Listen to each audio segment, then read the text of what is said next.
सभी बच्चों का स्वागत है मेरे YouTube चैनल आनंद टीचिंग एकेडमी पर। आज का जो ये वीडियो है वो आपका है applied research, syllabus for applied research. ये आप BA BCom BSc या फिर BBA किसी भी सेमेस्टर में अगर आपने वोकेशनल का पेपर कोड जिसका है V001089 अगर इस पेपर का चयन किया है तो इसका जो सिलेबस होने वाला है, क्योंकि बच्चों की डिमांड आ रही थी तो मैंने इसलिए इसका सिलेबस पूरा का पूरा आपको एक बार मैं आपको सिलेबस पूरा डिस्क्राइब कर दूं कि क्या क्या इसके सिलेबस के अंदर है। तो पेपर कोड आप मिला लेना अपना, और पेपर का जो नाम है आपका है अप्लाइड रिसर्च। तो जैसे कि आपको दिखाई दे रहा होगा इसमें, ये आपका जो पेपर है वो है आपका प्रायोजन मूलक अनुसंधान, जिसको हम बोलते हैं अप्लाइड रिसर्च। तो ये आपका पूरा का पूरा इसका सिलेबस है, स्किल डेवलपमेंट का ये पेपर है आपका। और इसको जो तैयार किया है वो है Devanagari post graduate college Gulaothi Bulandshahr का। तो इन्होंने इसको डिज़ाइन किया है। NEP 2020 में जो भी बच्चे BA के हों आपके, या फिर BCom के हैं, या फिर BSc के भी हो सकते हैं क्योंकि वोकेशनल उनका भी है, या फिर BBA के हों, अगर उनको भी वोकेशनल में कोई पेपर इस तरह का मिला है, वैसे तो ये NEP में ही लागू होगा। NEP में यानी कि आपके आते हैं BA BCom और BSc। तो इनके लिए ये कोर्स में लागू हुआ है कि वोकेशनल का आपको पेपर करना है। तो आप फर्स्ट सेम में है, सेकंड में है, थर्ड में है, फोर्थ में है। तो अगर आप किसी भी सेम में और आपने इस पेपर का चयन किया है अप्लाइड रिसर्च का, तो उसका जो सिलेबस रहने वाला है वो आपको बता दूँ। टोटल इसके अंदर 4 यूनिट हैं। पहला जो यूनिट है इसमें आपका अनुसंधान,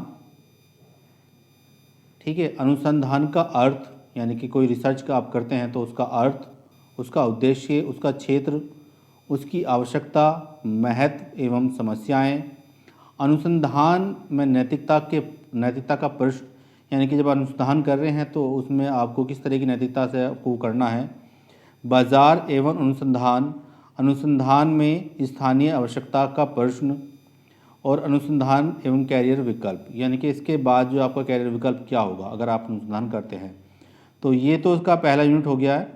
पहला यूनिट एक बार फिर से देख लीजिए। इसमें अनुसंधान है, अनुसंधान में आपको कौन कौन सी चीज़ें समझनी है, उसका अर्थ, उसका उद्देश्य, क्षेत्र, आवश्यकता, महत्व एवं समस्याएं, अनुसंधान में नैतिकता का प्रश्न, बाजार एवं अनुसंधान, अनुसंधान में स्थानीय आवश्यकता का प्रश्न, अनुसंधान एवं कैरियर विकल्प।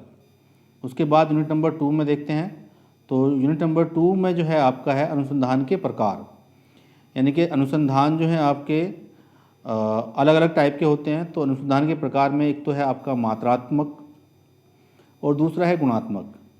अनुसंधान की वस्तुनिष्ठता, तो ये 3 टॉपिक इसके अंदर है, मात्रात्मक, गुणात्मक और अनुसंधान की वस्तुनिष्ठता। उसके बाद जो यूनिट नंबर 3 आती है, इसमें है अनुसंधान की समस्याएं। जब आप कोई रिसर्च करते हैं तो उसमें आपको कौन कौन सी समस्याओं का सामना करना पड़ता है।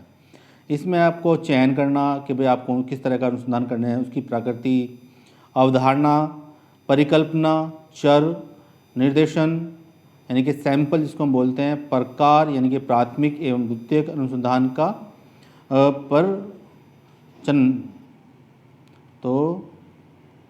परचना।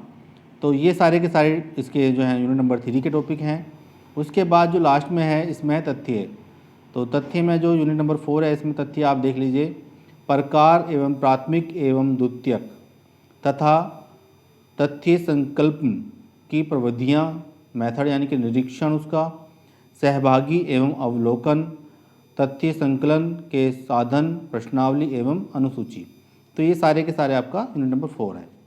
तो अगर आपको इसके बारे में और ज़्यादा जानना है, यानी कि आप चाहते हैं कि मैं इसका पूरा वीडियो आपको दूं, तो मैं इन सभी टॉपिक पे भी वीडियो बना सकता हूं। आप मुझे कमेंट करें, चैनल को लाइक शेयर सब्सक्राइब करें। धन्यवाद। आज की वीडियो यहीं तक थी।